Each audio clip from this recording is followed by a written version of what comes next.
We are here with MPT, back again. You requested it, so we are going to follow through with that, giving you a Mono Blue episode. Your name is Mono Blue Tron MBT, well, originally was Mono Blue Tron, which is what it stands for. So, no Tron cards today, but you are going to get some blue cards today to analyze, and they're all new cards. I know you have some Magic experience, but the people that don't know that or haven't seen the other videos, why don't you tell them how much Magic experience you have? Yeah, I would begin by saying, don't you dare dead name me. It's MBT, a sign without a signifier at this point. But yes, in a past life, I played a lot of Mono Blue Tron, but I played a lot of everything. I played competitive Magic pretty consistently from about 2008 to about 2016. I think the last event I went to was one of those SCGs where each individual on a 3v3 team plays a different format.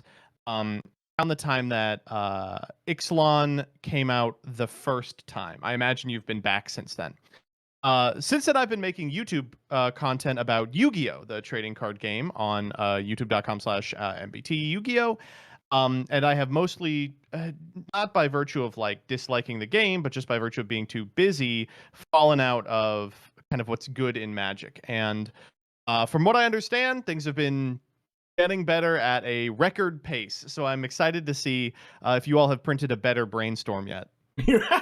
Yes. Is this rating Magic cards, or is this just power creep analysis? Can't tell the difference.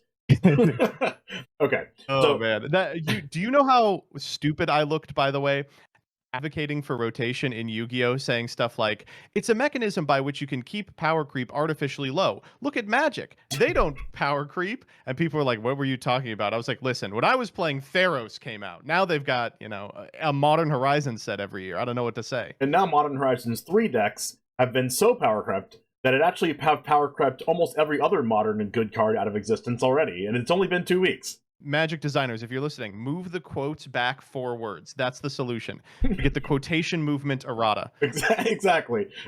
Speaking of, there's a new card from Modern Horizons 3 that might just get banned already. Anyway, because all 4 of them were in the top 4, same deck in the, I would say, in the top 4 of the Modern Horizons 3 Pro Tour that just happened. And yeah, the deck won. Go figure. Bird is the word, baby. Bird is the word. Anyways. You're not going to get Nadu today or any Modern Horizons 3 cards. We're doing standard cards today, and they're all blue. You get 5 cards, and some of them are good, and some of them are bad, and there are no in-between. So are you ready to start with the first card? I am ready. All right. See if you can get your first 5 out here. I don't think I've been close yet, so... No, not close yet. But, I think you did 2 and 3 the first time, 3 and 2 the second time, and then, let's continue the trend. Starting with the first card. Ooh. Wow, your blue cards have text on them now. Much text. All right. This is a Aether Channeler, a 2 and a blue. It's a rare, which is how you can tell that it's good. It's a 2/1. When Aether Channeler enters the battlefield, choose 1. Create a 1/1 white bird creature token with flying. Return another target non-land permanent to its owner's hand, or draw a card. I got to give this guy Flash so you can play him in Legacy. I guess my first question would be, are there a lot of blink effects in Standard right now? There are some blink and copy cards, yes. Okay. This is a really hard one. So, the bird creature token, I imagine, is kind of a mid-mode, but I can see scenarios where it'd come up. Bounce another permanent seems insane. Draw a card seems really good in board states where you're already ahead, or in decks where you want just like to cycle while generating a blocker. The thing that's tripping me up is that 3 mana is a lot of mana. Ooh. So this is going to require me to make kind of an assessment about the power level of Standard without any understanding of the format at all. Yeah, I mean, you have 2 other videos to go off of, and some of those were also in Standard, so I guess you can take that with what you may. Yeah. I'm reminded a little of, let me Google if it's a comparable effect. One of the last things I remember from when I played competitive was Reflector Mage, which is a 2/3 that sort of has one of these modes, like it bounces a creature, but it also has that like prohibition effect. It also has 3 toughness, but it's also more inflexible. Yeah. This strikes me as a card where they were like, check it out. It's a reflector mage that can't block. It's a little weaker on the one mode that you really want, but we gave it flexibility.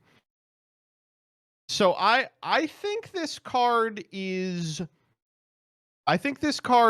good. And if it isn't, I weep for blue decks. You people are up to something nonsensical. Keep weeping, because this card's not good. Oh.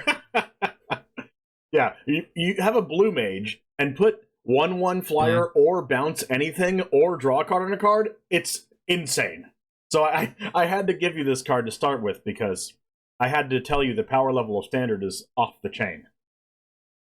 Oh my god.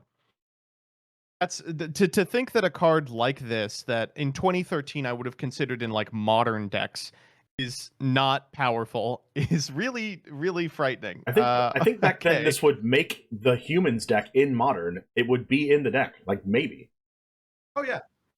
3's a lot, but maybe. 3's a lot, yeah. Well, it did play Reflector Mage, and people did get hyped for this card because they liked Reflector Mage so much. It's just not powerful enough for standard. Ready to see the second card? Yeah. Now I'm hyped. It's hard to not get hyped for this card if you're a blue mage, by the way, this next one. One with the Oh, this is one of those dog shit ass 8-mana enchantments that reads win the game. Back in my day, we had Omniscience. Back in my day, we had Time Spiral. What was the Urza's? What's the card that's like? I mean, Time Spiral's a card. It's like it just doesn't do this. I'm trying to think of the card. People will let me know in the comments. Gears. It's got gears on it. You all know what I'm talking about. You may look at the top card of your library at any time. You may play lands and cast spells from the top of your library. Once during each of your turns, you may cast a spell from your hand or the top of your library without paying its mana cost. I swear this is an existing card that already has Urza on it. What is the name of this card? It's like something about halls. Dream Halls. Dream Halls. That's the one. I love that card in Cube. No, that's not. It's not remotely similar. I'm thinking of a completely different card. I mean, it's kind of a little similar. Dream Halls. Yeah. And then Omniscience is very similar to this. But also not. Wow, this one's hard. I mean, since you have so much Magic experience, I have to make all of these hard. So yes, they will all be hard. Your question here is if this is playable in Standard? Correct. So I can see like a million scenarios in which this is part of like the end goal of some like BS legacy strat, or like you're playing a game of Commander and your goal is to get to this card and then like play your whole deck or something silly. Well, I have to give you a little bit of a caveat here. It's once during each of your turns, so like Omniscience would be the card you'd play in, not this. Yeah. In Standard, I have to imagine 8-mana enchantment that kind of wins you the game is not remotely playable. Final answer. Yes. This card is pretty good. What? What are you people doing in Standard? Yeah. Turns out there's a bunch of cards that just plop this into the onto the battlefield for almost free. Like, well, yeah, like not free, but I would imagine you're not way paying less mana. for it. Yeah, you're paying way less mana than 8 for this. You're paying like there's a deck that can put this into play as early as turn 3. Yes, and that deck is a very playable deck. It's not one of the best. It's not one of the best decks in the format, but it is trying to actively put this card in the graveyard and bring it back with a card called Squirming Emergence. I'm gonna put that on the screen here as well. If you have a certain amount of permanent cards in your graveyard, it's a self-mill deck. You can cast Squirming Emergence and bring a permanent to the battlefield from the graveyard that has mana value less than or equal to the amount of permanents in your graveyard. And they just put one with Multiverse in play and start casting their spells for free on turn 3. You're you guys are playing Reanimator in standard, and you're reborning an enchantment. Ugh. I know.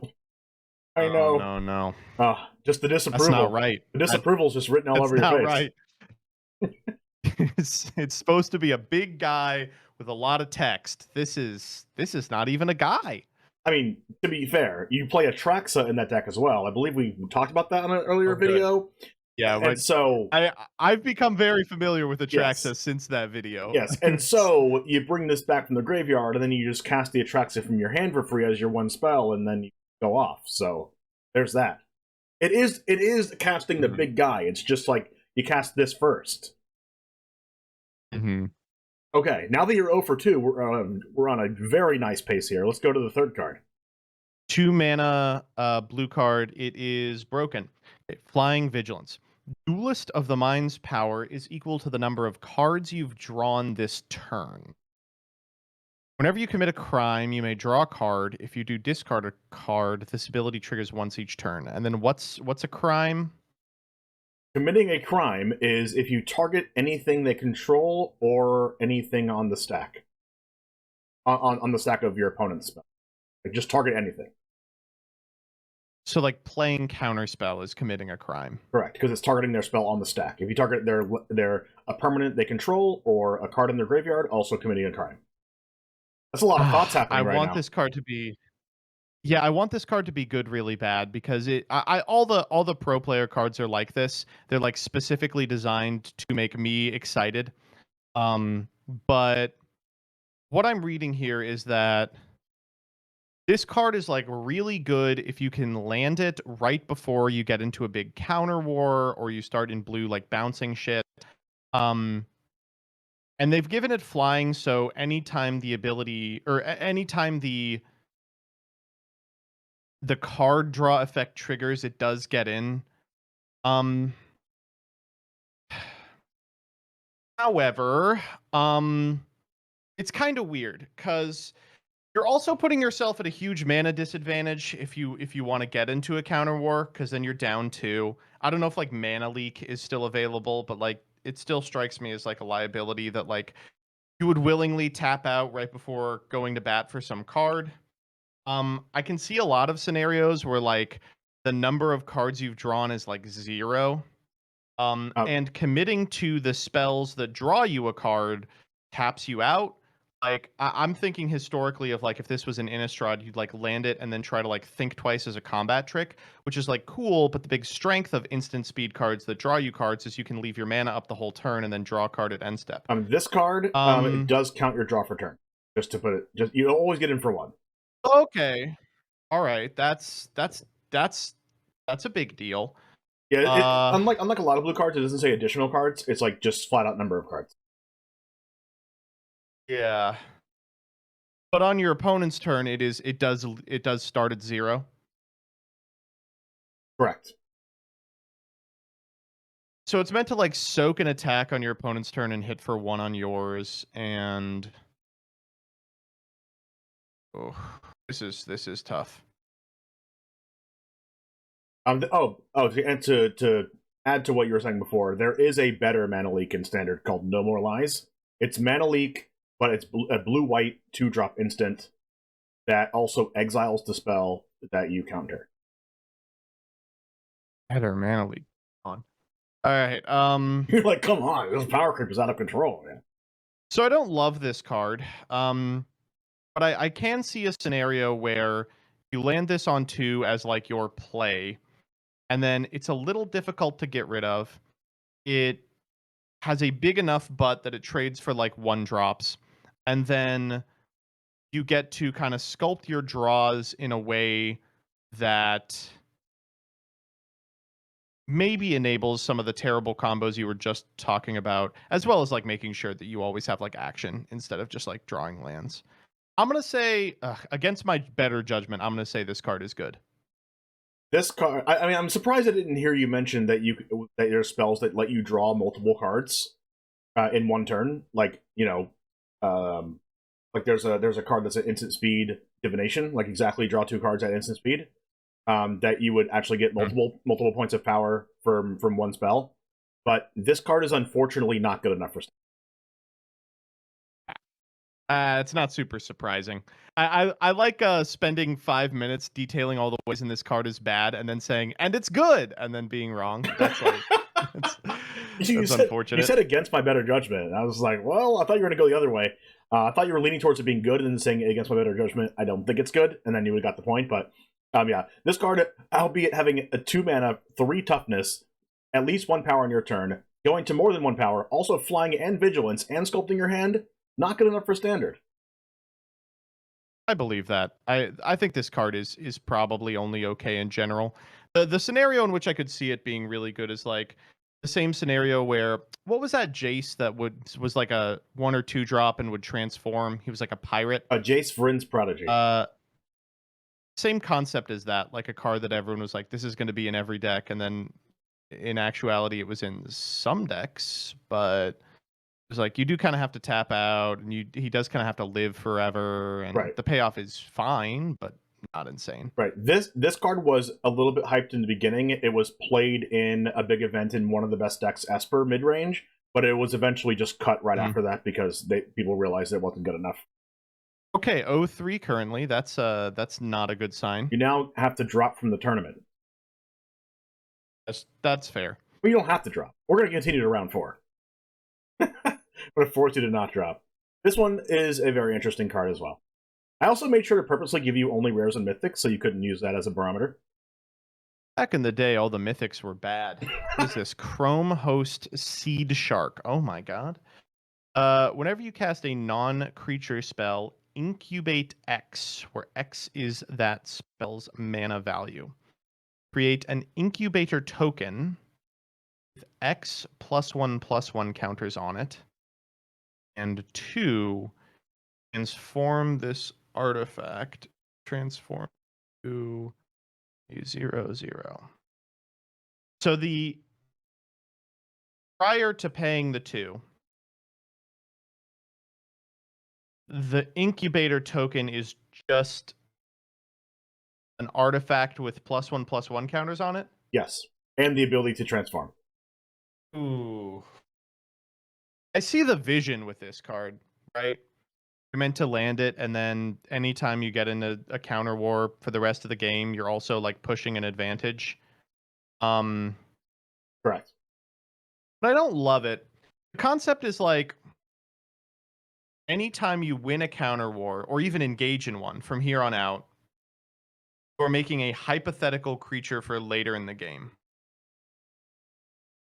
Provided you keep the shark on the field, which you're tapping out for on turn 3, which is kind of vulnerable to removal.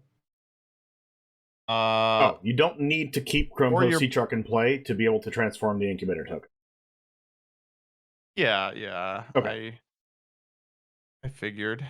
And in a world where you're winning counter wars, or at least have the mana to engage with them, then probably ahead anyway. You've stuck a 3-drop, and now you have like rewind for everything from here on out.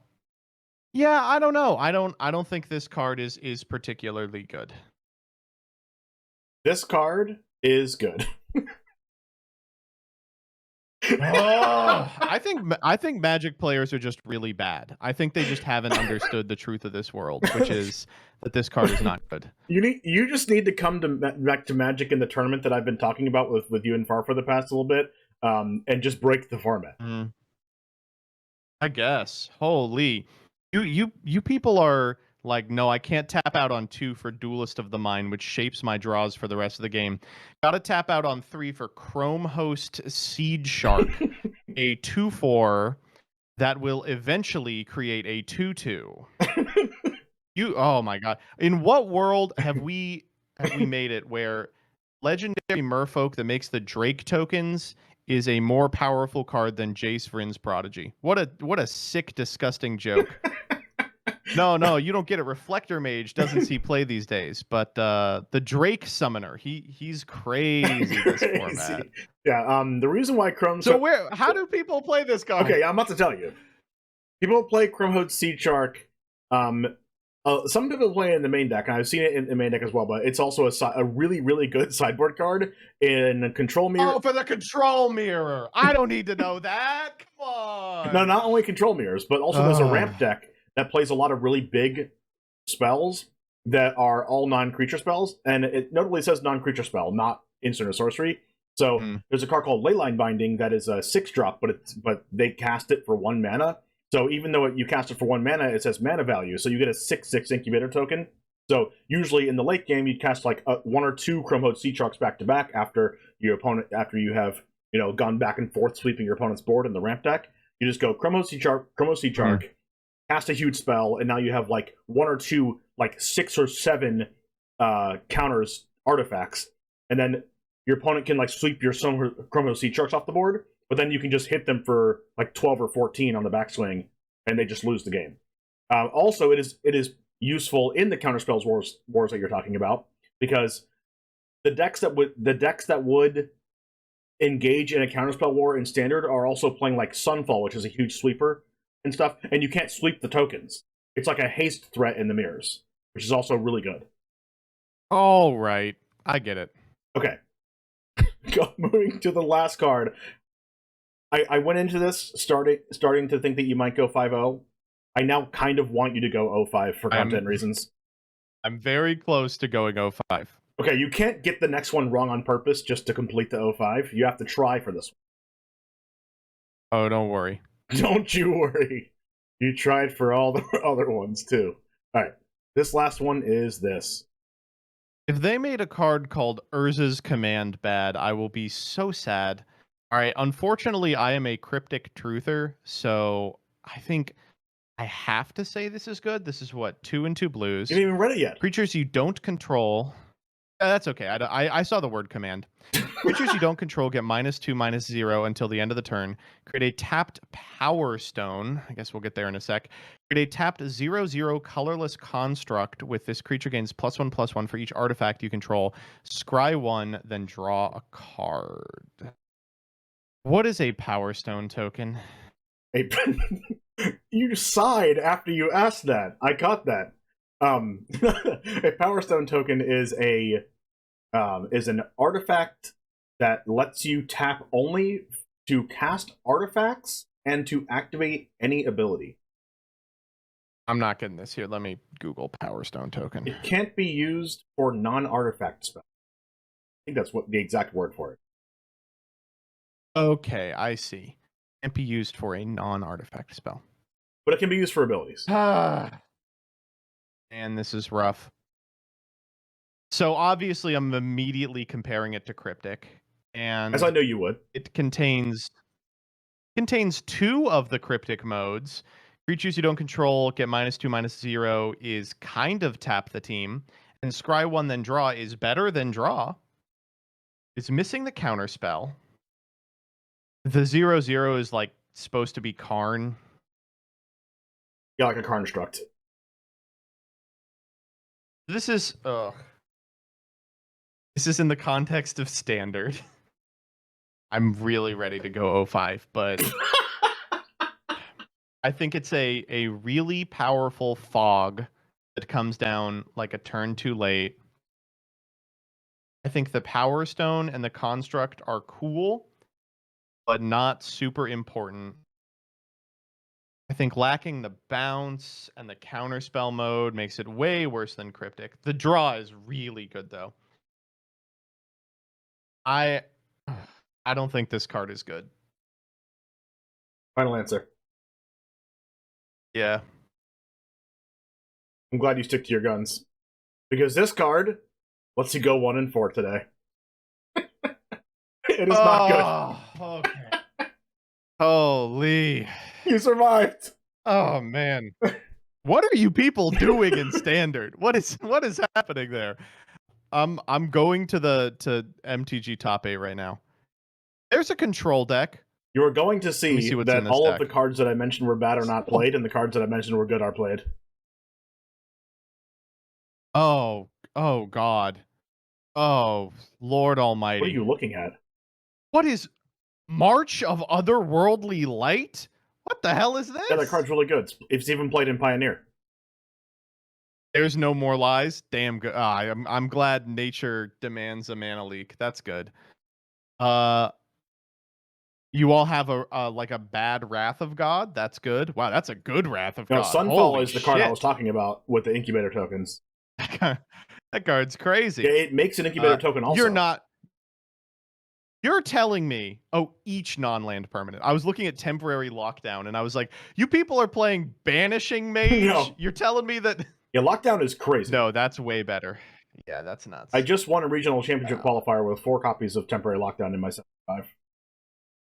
Yeah, I'm not gonna lie. The blue-white control decks you all are playing in standard now are better than the blue-white control decks we were playing in modern in like 2014. That is 100% These true. are insane. You were playing sleight of hand as a cantrip. They're unbelievable. Yeah, and we were happy to do it. Yeah, we were like, I'll suspend Ancient Visions. See you in 4 turns, idiot. I'm gonna draw 3. Sensational Visions, yeah. I'll see you in 4 turns, bucko. Oh my god. Wow, Standard's crazy. Yeah, Standard. This isn't even the best deck. What the fuck? No, it's not. Oh, yes, it is. It's the most represented, I guess. What blue-white control? What are your? Oh my god, your creatures have so much text on them now. Yeah. Oh my god. Like Chromos Seedshark. The aggro deck is playing 8 anthems. Yeah, it is. Oh man. This is cool. All right, I'm willing. It sucks that I went 1-4, but I am happy that I got to peer into the horror of the state of blue. Okay, yeah, you don't have to tell me right now, but hopefully you're willing in the future to play against Farfa and a whole bunch of other Yu-Gi-Oh players that have delved into the world of Magic in these videos in a tournament together. So hopefully that becomes an option at some point. Oh, you all are right in assuming that I'm a drooling moron. But you give me like 20 minutes of prep time, I promise you I will be smoking all those other creators. I will be annihilating them in the mindscape of I guess reanimating an enchantment. I have had some people in the comments say that you might have to get banned from this since you're too good at Magic, but I think I want to see you playing it. We haven't. I can be good at Magic and bad at card evaluation. In fact, many are. In fact, almost everyone is. No. Hopefully, we can get Zeef and other people on the channel to do this as well, so we can have you all in the tournament. That would be pretty cool. But anyways, thank you once again, MBT, for coming on the show. I'm happy that you went 1-4. Stick to your 20% guns, and maybe you can do better next time. Yeah, I think I'm due for the 0-5. As always, you can use code TheOneJame at ProdigyGames.com to get 5% off of literally anything in the store in the link down in the description below. Thank you for hanging out once again, and I'll see you next time. And as always, peace.